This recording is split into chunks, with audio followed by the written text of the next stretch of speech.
प्यारे बच्चों, आपको सुधी कोचिंग में हार्दिक स्वागत है। अगर ये जीवन परिचय या साहित्यिक परिचय आपको अच्छा लगे तो अवश्य लाइक करना। और ये सारे कवि पद में तुम्हें मिलेंगे।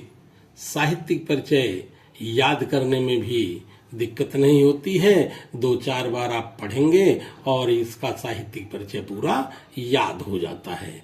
देखिए हम कैसे याद करें और इसका विस्तार कैसे करें। याद जैसे ही हो जाएगा, विस्तार इसी से किया जा सकता है। देखेंगे, तुलसी काव्य प्रकाश के अति चमकीले चंद, दोहा वरवे सोरठा चौपाई प्रिय छंद। पिता आत्मा राम जी, गुरुवर नर हरिदास, राम भक्त रस पान हित प्रगटे तुलसीदास। रामचरित मानस विनय गीतावली सुनाम, मुक्त कथा प्रबंध की शैली सरस महान। अवधि ब्रज साहित्य की भाषा पर अधिकार, संभक्त शिरोमणि कवि गुरु पीड़ित जन आधार। यह रहा संक्षिप्त साहित्यिक परिचय तुलसीदास का।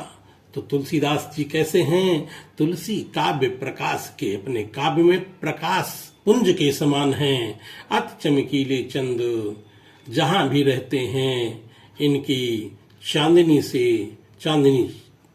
चमका करती है। और इन्होंने अपने काव्य में क्या लिखा है? दोहा वरवय सोरठा। दोहा लिखे हैं, वरवय लिखा है, सोरठा लिखा है, चौपाई लिखा है। इनके ये प्रिय छंद रहे हैं। तुलसीदास के प्रिय छंद दोहा वरवय सोरठा और चौपाई रहे हैं। इनके पिता का नाम आत्माराम जी था, गुरुवर नरहरिदास। इनके गुरु का नाम नरहरिदास था।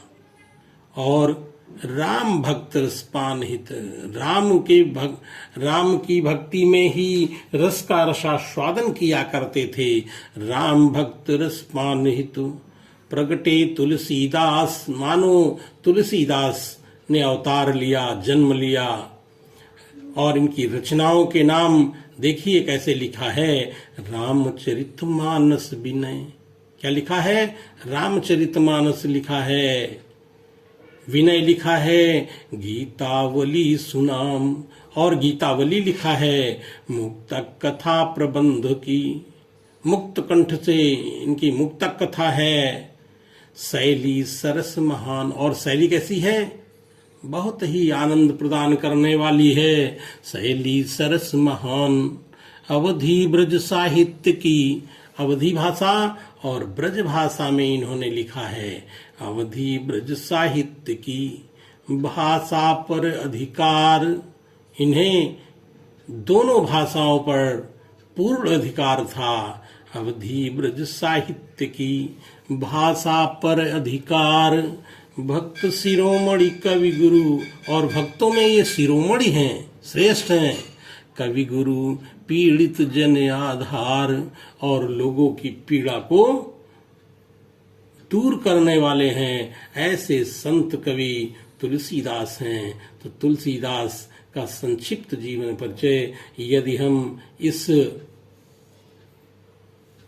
पद को याद कर लें, और याद करने में यदि इस पद को हम 4 बार 6 बार केवल पढ़ लें तो यह पद याद हो जाता है। और जब याद हो जाएगा तो इसका विस्तार करने में हमें किसी प्रकार की कठिनाई नहीं होती है। इसलिए हमारे बच्चे इस पद को अवश्य याद करें, पढ़ें और इसका विस्तार वर्णन करें।